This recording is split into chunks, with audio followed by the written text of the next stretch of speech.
Yamaha শুধু bike sell করে না, ইয়ামাহা আমাদের ইমোশনের সাথে অ্যাটাচ, ইয়ামাহা ইমোশন সেল করে। আসসালামু আলাইকুম, আমি রবি কিরণ, আমি founder admin of Bangladeshi bikers, পাশাপাশি আমি একজন বাইক লাভার। আজকের ভিডিওটা করার মূল উদ্দেশ্য হলো আমি FZ25 অলরেডি 6200 কিলোমিটার চালিয়েছি, সেটার এক্সপিরিয়েন্সটা আপনাদের সাথে শেয়ার করা। FZ25 আমার নেওয়ার কারণ হলো পারপাস ফর ইউজ। আমার সিটিতে হিউজ কমিউটিং করতে হয়, আমার ফ্যামিলি নিয়ে মুভ করতে হয়, পাশাপাশি মাঝে মধ্যে আমার অনেক ট্যুর করতে হয়। সো আমার যেহেতু আমার ওয়াইফ, আমার বাচ্চাকে নিয়ে মুভ করতে হয়, সেজন্য আমার পিলিয়ন সিটটা অনেক কমফোর্ট দরকার ছিল, যেটা FZ25 এ আছে।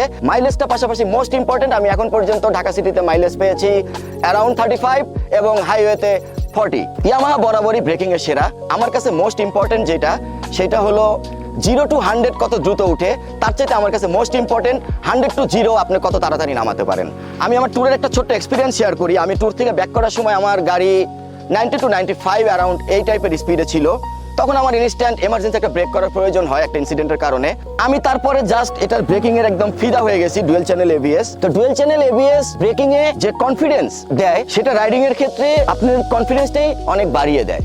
আমি এই বাইকটা নিয়ে এখন পর্যন্ত ডেলং ট্যুর 600 প্লাস দিয়েছি, যেটাতে আমাকে হিউজ একটা সাপোর্ট দিয়েছে বাইকটার অয়েল কুলিং ইঞ্জিন, যেটা এত কন্টিনিউ এতক্ষণ চালানোর পরেও এটার পাওয়ার ড্রপ করে না। এটা শুধুমাত্র অয়েল কুলিং ইঞ্জিন জন্যই, এটা এয়ার কুলিং হইলে হয়তো আমি এই সাপোর্টটা পেতাম না। ইয়ামাহা FZ25 এর আরেকটা জিনিস না বললেই না, সেটা হলো এটার ওয়েট ব্যালেন্স বা ওয়েট ডিস্ট্রিবিউশন। আমরা যারা সার্টিফাইড প্রিমিয়াম হেলমেট ইউজ করি তারা অনেকটা ভালো বুঝবো এটা, যে ওয়েট ডিস্ট্রিবিউশন বা ওয়েট ব্যালেন্সটা কেমন। এটা বলার কারণটা হলো হায়ার সিসি বাইক, একটু বড় বাইক, বড় ইঞ্জিন, একটু ওয়েট বেশি হবে, কিন্তু সেটার ওয়েট ব্যালেন্সটা কোনটা কতটা ভালো। যেমন আমি যদি বলি, ঢাকা সিটিতে আমরা অনেক সময় জ্যামে বা সিগন্যালে আমরা অনেক সময় খেয়াল করি যে একটু জায়গা আছে, আমরা যদি একটু পায়ের উপরে বাইকটা একটু কার্ভ করে বের হয়ে যেতে পারি, দেন আমি জ্যামটার একদম শেষ মাথায় বা সিগন্যালের শেষ মাথায় চলে যেতে পারবো। সেক্ষেত্রে বাইকের সিমিলার কিছু হায়ার সিসি আছে যেগুলোর ওয়েটটা এত বেশি, পার্সোনালি আমি কয়েকটা ইউজ করেছি, আমার জন্য ওই জায়গাগুলোয় বাইকটা কার্ভ করে বের হতে খুব টাফ হয়ে যেত। তো সেই ক্ষেত্রে সেই জায়গায় FZ25 এর ওয়েট ব্যালেন্স বা ওয়েট ডিস্ট্রিবিউশনটা অসাধারণ, যেটা হাইওয়েতে এবং সিটিতে দারুণ সাপোর্ট দেয়। Most important after sale service,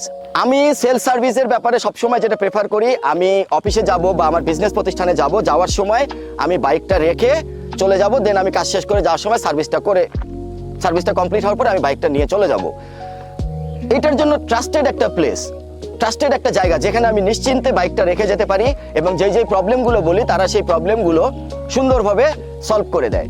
so আমার কাছে আফটার সেল সার্ভিসটা মোস্ট ইম্পর্টেন্ট এবং আফটার সেল সার্ভিসে বরাবরই ইয়ামাহা সেরা। তো এই সেগমেন্টে এবং আমার পারপাস ফর ইউজে আমার কাছে ইয়ামাহা FZ25 সেরা এবং বেস্ট চয়েস।